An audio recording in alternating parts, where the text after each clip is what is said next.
7, 6, 5, 4, 3, 2, 1. You'll never have the sacred stone. Oh, this you crazy mother.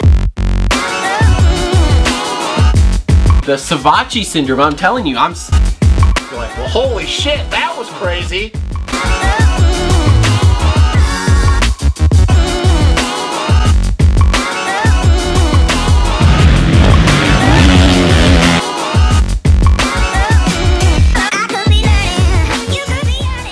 What's up, everybody? Welcome to another episode of the Moto Aftermath Show presented by TLR Coatings. We are live post-race from the 2018 MX of Nations at Redbud, and this was wild.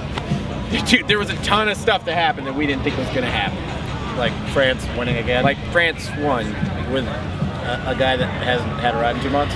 That was weird. And blew up his bike on Moto. And the Netherlands? And the Netherlands dropped 2 scores and still almost won. Pulling off beat Hurlings.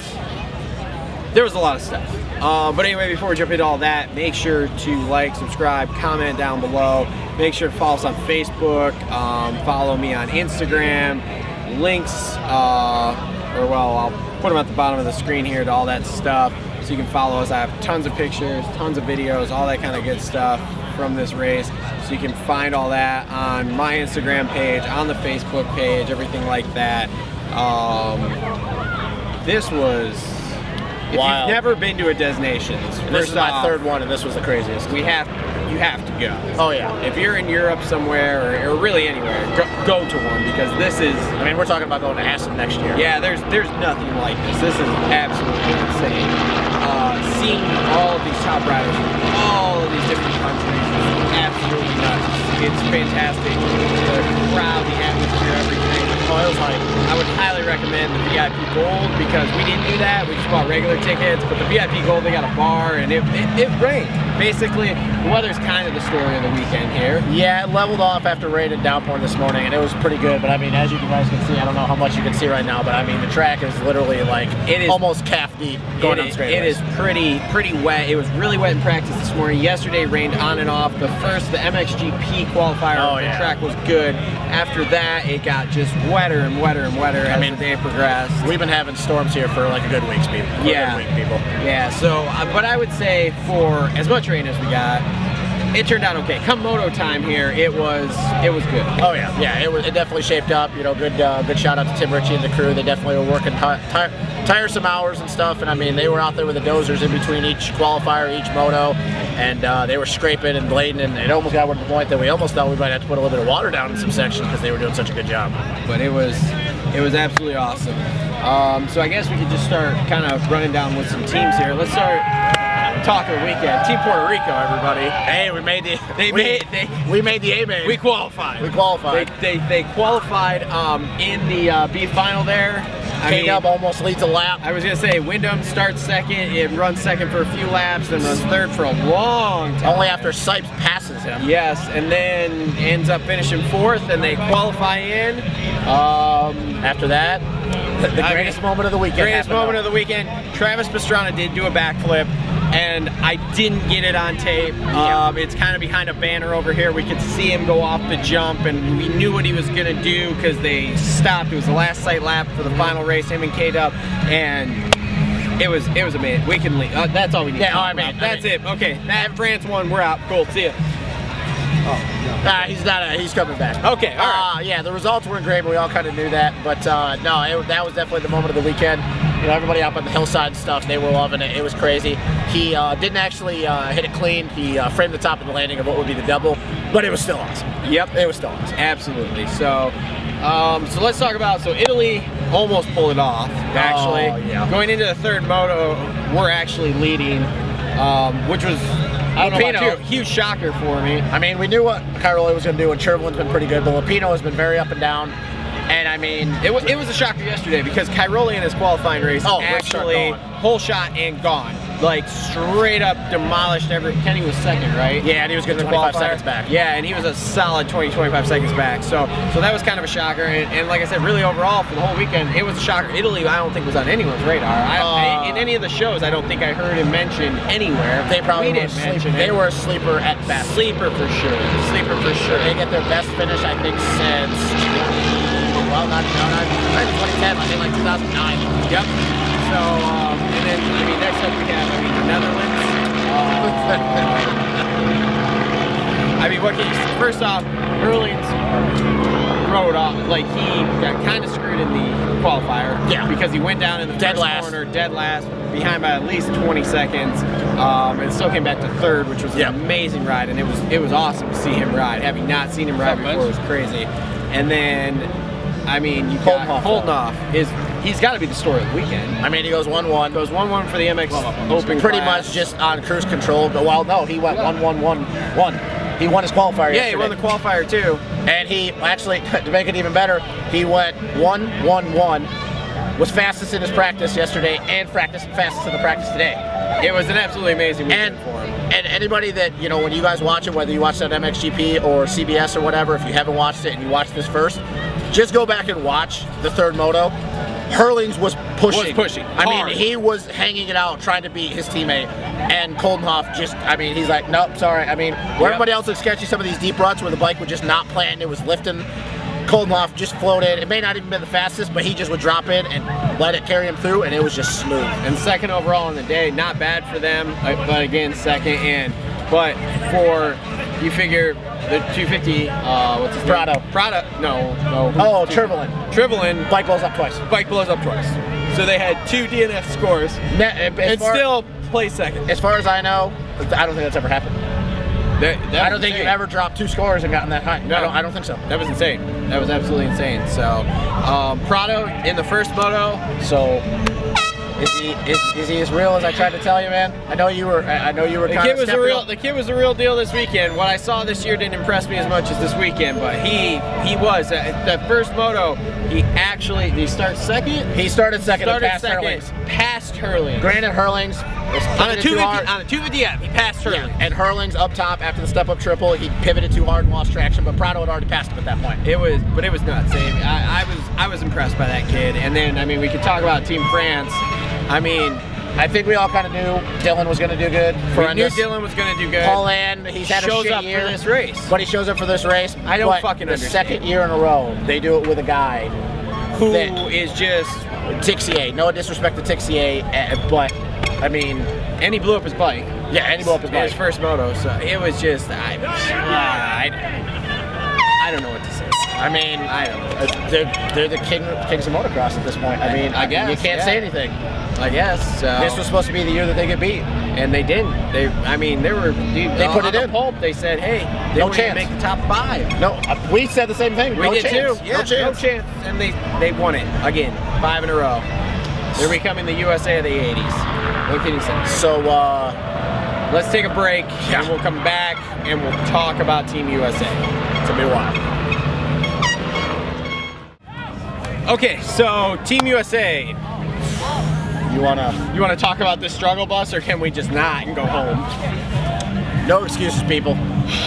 And this was a combined team effort. Let's just put that out there. This was not just a Tomac didn't perform or a Barsha didn't. This was a combined team suck asshole. And at the track, it was not supposed to happen. And at the track, it wasn't supposed to happen in conditions that it shouldn't happen for at least 2, if not all 3 of the guys. And I'll just tell you this right now, anybody that, and I know that, you know, a lot of our, you know, our biggest fan base is American and stuff. I don't want to hear any excuses in the comments. I don't want to hear one. And this is not even just a Tomac thing. Like you said, this is a combined effort. This is a combined effort. I don't want to hear any excuses. Completely rode like shit. And you know what? It's at the track that everybody said, oh, there's no way. We could go 1-2 every moto, even with AP. And AP, we can't even use the 250 excuse because Prado got 3rd the first moto, and Prado, Hunter Lawrence, and Ben Watson went like 2-3-4 or 3-4-5 in the second moto. Yeah, I have no excuses. This was absolutely Tomac got his ass handed to him. AP got his showing. And like I said, I don't want to hear it. It's just that's and prime conditions for AP. Oh yeah, prime conditions really if you think about it for everybody. Wet and muddy. Yeah. AP and Barsha, like I said, and Tomac rode good earlier this year, and it should have rode good again, and just nothing. We got Tomac looked like nothing all weekend. Even yesterday when the track was pretty primed for their fucking qualifier moto. Oh, he could not get anything. Could not get anything. And he finally, for the first moto, passed Searle straight up. He couldn't get around Searle almost the whole entire weekend until today. And yeah, there's just no excuse. I mean, there's a lot of embarrassment for us as Americans right now going around this place. I thought we were gonna win, but I was a little bit more kind of like with Jason Thomas from the Pulp Show. I was like, well, it's 50-50, anything can happen. I mean, look at France. I didn't expect this, but I mean, we just got whooped. I mean, there's no ifs, ands, or buts about it. All of our guys just straight got their shit kicked. Tomac, I know that everybody was hyping up this whole Hurlings and thing, him versus Hurlings. He wasn't even on Hurling's planet this weekend. No. He wasn't on Koldenhoff's planet. He wasn't even on Cairoli's. I mean, he just, everybody, AP. I know that it's not the case, but if I'm looking at Hunter Lawrence, what he did here, and he keeps that going into next year, dude, all of our guys are screwed. They're going to get smoked. And I know the track conditions obviously aren't going to be like this every weekend, but the crazy thing is that Hunter Lawrence, that's the first time he's actually ridden his race Geico 250. He's been practicing on him, but that's the first time he's ridden that bike this weekend, and he just over. And I mean, dude, Max Nagel passes Barsha. Max Nagel on a TM, honorable mention, rode awesome all week. 32 years old, and he's got a metal hand. Like a champ. He's got a metal hand. And Hunter Lawrence, I mean, we forgot to mention him too earlier when we were talking about everybody else. Hunter Lawrence rode awesome that second moto there, so. Dude, I know that we do the back and forth thing and stuff, and I know that, you know, a lot of people will say, well, it doesn't prove one thing over one weekend. It doesn't. But I'll keep telling you, it was a sad state of affairs. We're just not on the motocross today. We're just not on the Euros level when it comes to moto. I know that people say, well, oh, Kenny and Marv, but even Frenchie got his ass handed to him today. Yeah. You know, and Kenny got whooped, and Marv would have got whooped. Kenny didn't look good either. And Marv would have got whooped. Well, maybe we don't. No, I think he would have. If Eli and Kenny got whooped, Marv would have got whooped. Probably. Plain and simple.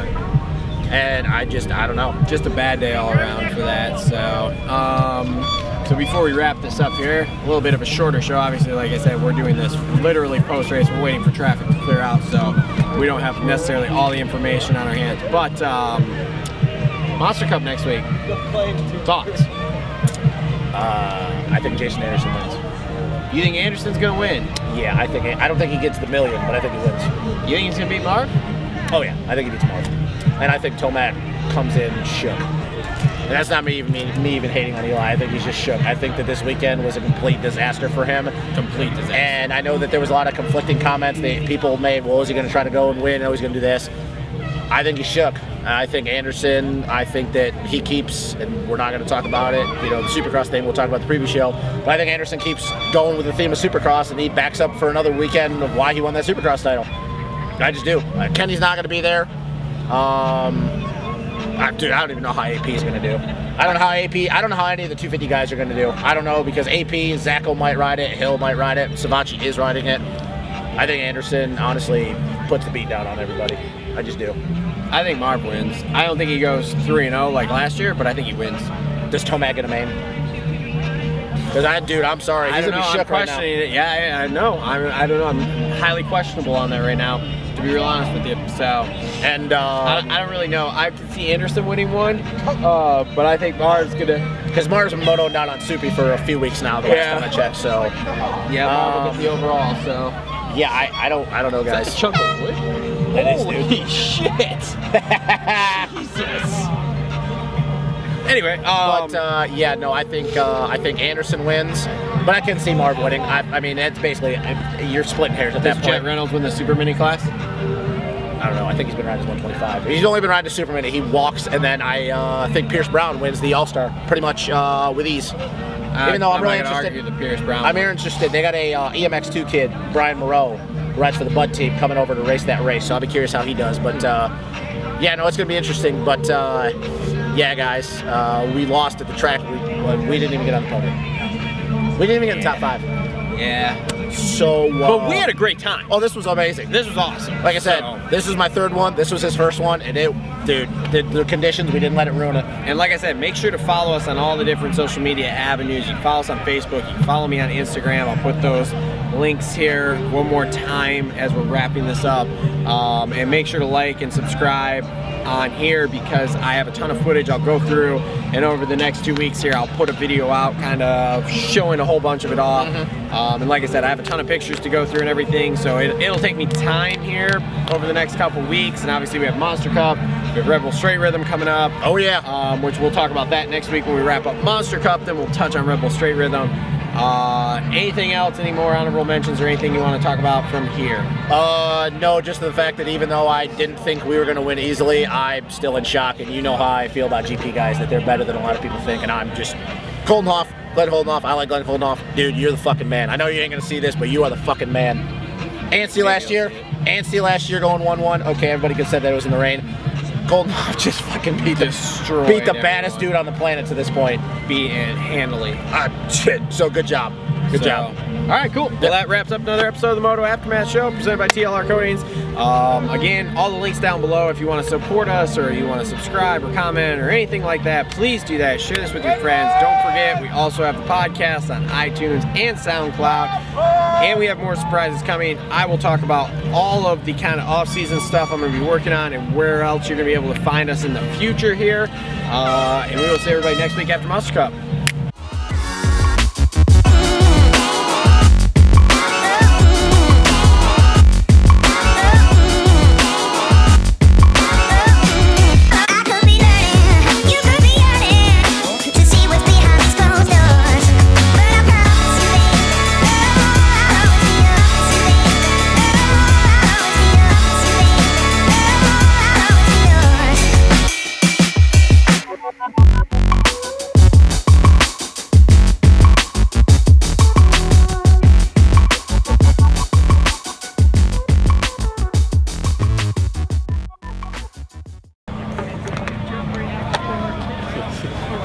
Hold on, I got this. Oh, you got both of them? Scene 2, take 1, 3, 2, 1, and...